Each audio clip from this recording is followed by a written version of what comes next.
Hi, I'm Eric Linask. I'm here in New York City at Cloud Expo, and I'm talking with Ray Potter. Ray's the CEO at SafeLogic. Ray, great to have you. Yeah, thanks, Eric. Thanks for having me. So what's the latest? What are some of the latest trends that you at SafeLogic are seeing? Well, it seems like encryption is now cool again, right? I mean, for the longest time, it was just always kind of a nuisance, and then over the last couple of years, everyone seems to be focusing on it, right? From the device on up to the cloud, kind of all through the stack. So that's kind of exciting, and fortunately, we're kind of poised to capitalize on that. So I would agree that there's certainly a lot more focus, and it is kind of cool again, as you say.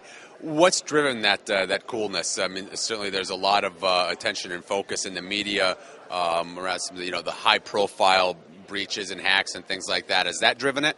Oh, absolutely. So I think it's everything from the Snowden issue to hacks, breaches, and I think just a general concern for privacy, right? And then I think it's also fueled by regulation, right? So that's one of the things that we're seeing most is folks coming to us and saying, we need strong encryption modules that meet federal requirements for encryption or meet healthcare requirements for encryption. And, fortunately, we're able to check those boxes for them. But it is often a mandate, but I think people are trying to start building strong encryption into their solutions because it is top of mind.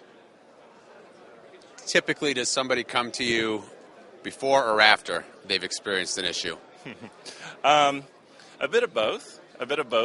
I'd say for the customers that are planning to sell to regulated environments like federal, that usually is planned and it's built into their roadmap. But we have had the fire drill, calls come in saying, "Hey, we need something now because this happened or this happened to one of our competitors, and we want to stay out of the news." So that certainly happens as well.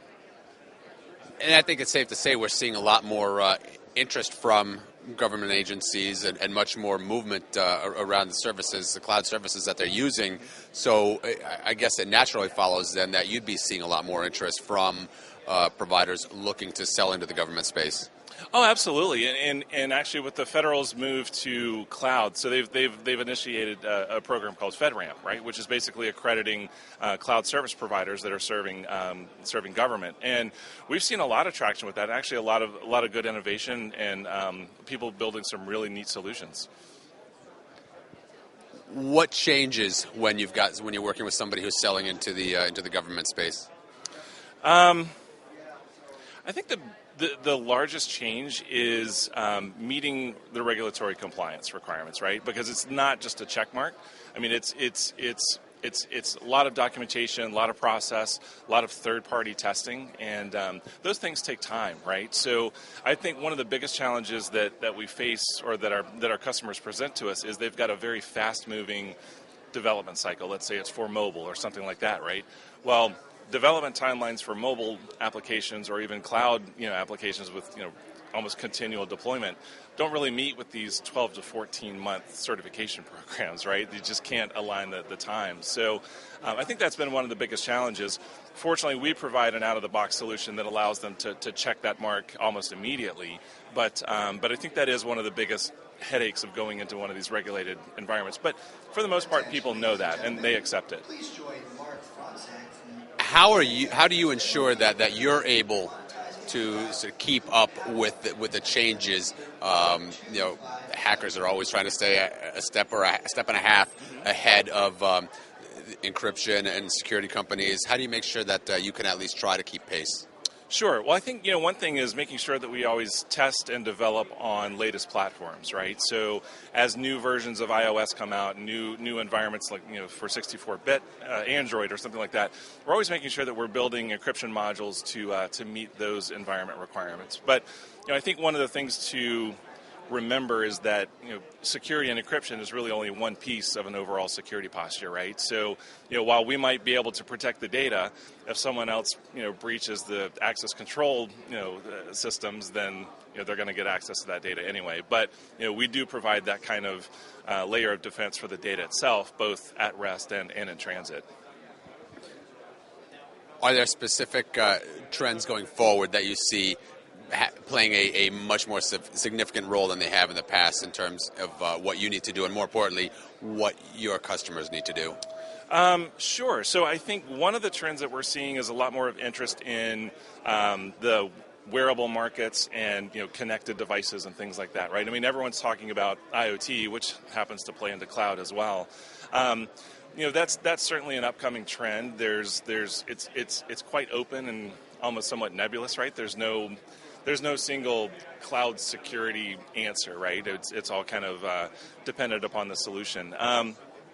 But yeah, I mean, I think there's quite a few interesting things coming up that's going to, I think, fuel a lot of innovation in terms of security. We're going to have to rethink a couple of ways that we do things, especially as we look at the smaller and more constrained environments.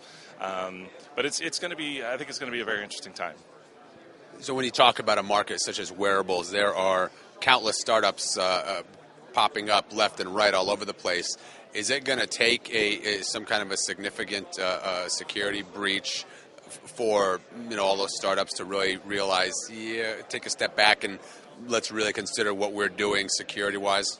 Yeah, here's the challenge with those folks, right? So those folks are developing, wearable devices. They're, may or not be health related, right? There's a difference between, wellness and health, right? So I think a lot of the consumer plays are just, coming out of Y Combinator. They're trying to get to demo day really quickly. They don't really, security isn't top of mind, right? However, when you start to look at people that are looking at health solutions or FDA type solutions, they are thinking about security and they are thinking about data protection because they have to. So those are the folks that we've talked to, and there's certainly keen interest. But yeah, I think for the general mass market consumers, I don't think there's much of a push because, frankly, I don't think most consumers really notice or care about security, right? They just want to see how many steps they took that day and and measure their blood pressure, right? And unless it's specifically for a health reason that goes to their doctor, I don't think most people are really gonna take too much of an interest in it. Well, certainly, given the expected growth of the wearable space, it certainly seems to be an opportunity for SafeLogic there. So good luck. Thanks for joining me. Yeah, thank you so much. Thanks for having me.